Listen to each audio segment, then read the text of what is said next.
Hello, welcome. I'm Lindsay Milner and this is the first in a new video series, The Art and Science of Living Well. I'm going to start by setting some of the bigger picture parts of the art and science of living well, and focusing probably mainly on the science at the moment, but not in a terribly scientific way, if I'm honest.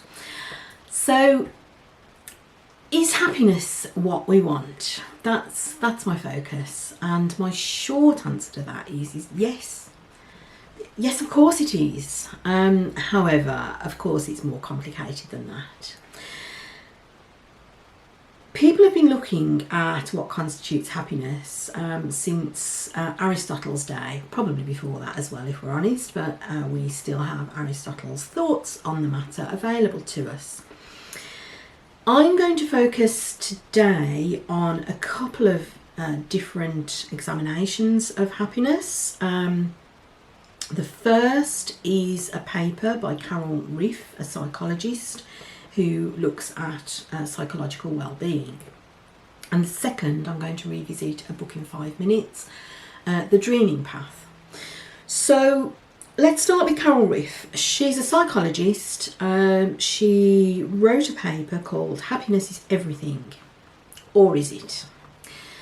And she looked at what other psychologists had been saying and collected together ideas of what constitutes psychological well-being, which is the term she prefers over happiness.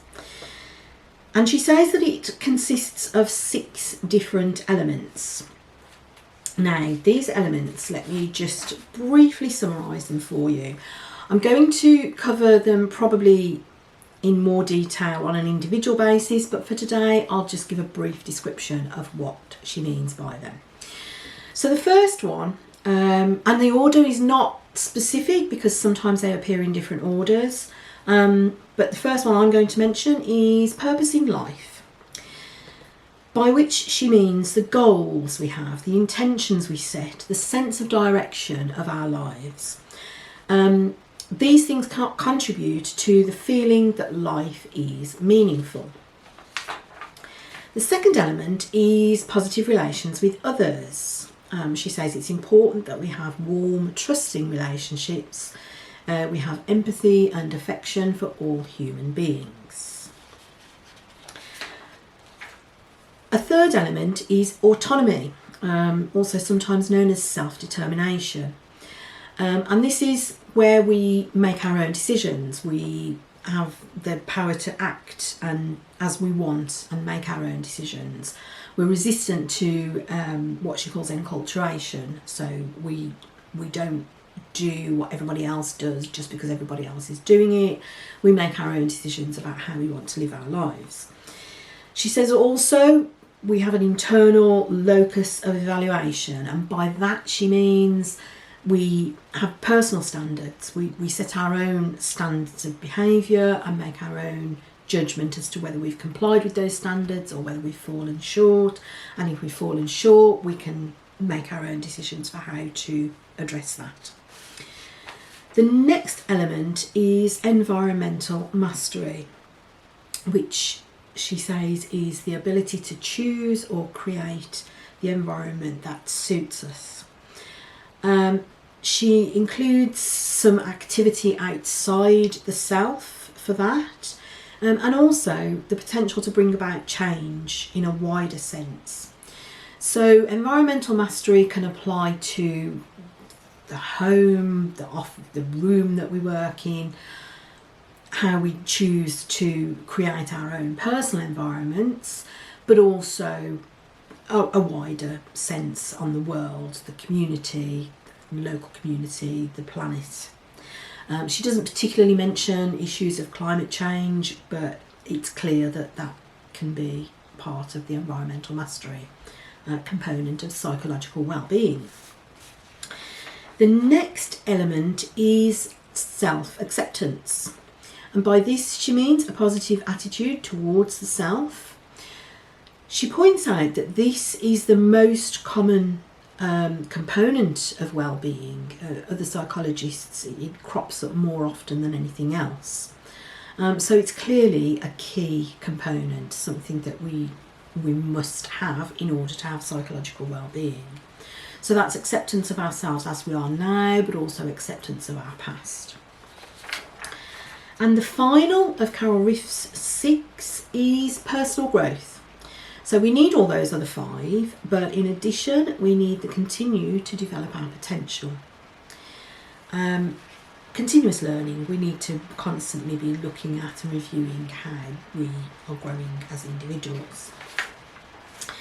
Now, I quite like those 6 and I can see how they will be important, but I still think it's more complicated. She doesn't address motivation. She talks about purpose, having goals, but she doesn't talk about the motivation to achieve those goals. How do you find that? How do you maintain that? She doesn't mention resilience. How do you cope with setbacks when something goes wrong? How do you have the strength to overcome those setbacks and to deal with the emotions that brings up? So I think it's a bigger issue than just those 6 components. I also want to compare to the Dreaming Path, which, as I say, I read fairly recently, and you'll find a book in 5 minutes, probably a bit more if we're honest, on this book. I loved this book. I think this book was so inspiring. It's subtitled Indigenous Thinking to Change Your Life. So it's a comparison of the things that we need to live a good life in the Western world, and it compares that to the Aboriginal culture and the things that they say you need to live a good life. They don't call it a good life, actually, they call it live a good story, which I really like as a phrase. So there are chapters within that book on things like caring for, he starts with caring for our place. So it's important to look after your place, which I think obviously resonates with Carol Riff's environmental mastery. He also means on a micro level, the environment in which you're immediately living, the place that you're immediately living and other people in your community are living, but also taking care on a wider basis, taking account of issues of climate change. He has a chapter on love, humility and gratitude. And I think this crosses over with obviously positive relations with others, with self-acceptance.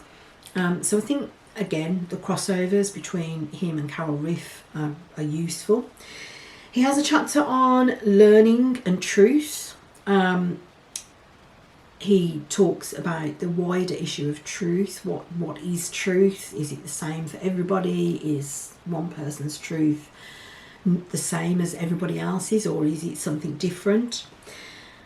And learning obviously correlates with the personal growth, that continuous learning that the experiences that we have, how they help us to develop as an individual. He says it's important to heal from the past, which I think picks up on the idea of self-acceptance and learning to heal from any traumas, any difficulties that we've had in our lives, to develop and move on from those. But then he also has a chapter called contentment, not happiness, contentment. And I really like that as a term. I think contentment, obviously it can encourage it can encompass moments of happiness, it can encompass moments of joy, but it can also encompass those moments when things are tough and we have to deal with something that is making us sad. I think if we have that inner strength, that inner contentment to me does kind of imply an inner strength, which maybe could also suggest psychological well-being, and I think it could be really interesting to have a look at the difference between contentment and happiness. So to come back to Carol Riff's title, happiness is everything, or is it? Maybe the short answer is maybe it's not everything. To come back to my original question, is happiness what we want? I'd probably have to turn that on its head too and say it's not necessarily what we want. Maybe what we want instead is contentment, or maybe we want psychological well-being. So those are my initial thoughts on happiness, psychological well-being, contentment. Have you got another name for it? Would you call it something else? Let me know what you think. If you want more content like this, then please do subscribe to the channel and don't forget to give this video a like. Next time, what I will do is look at the difference between happiness and contentment. I will bring in some of the Book in 5 Minutes that I've looked at over the years, see what they've got to say about happiness and contentment, and maybe make some comparisons.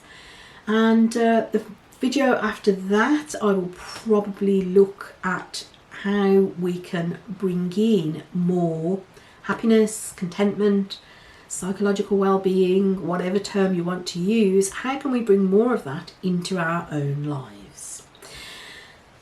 That's the first video on the art and science of living well, and I will see you next time for more of this. Thank you for watching. Hope you watched it to the end. If you haven't, then you're not hearing this. Why am I even saying that? If you've watched it to the end and you've got some comments, then please do. I'd love to see what you think.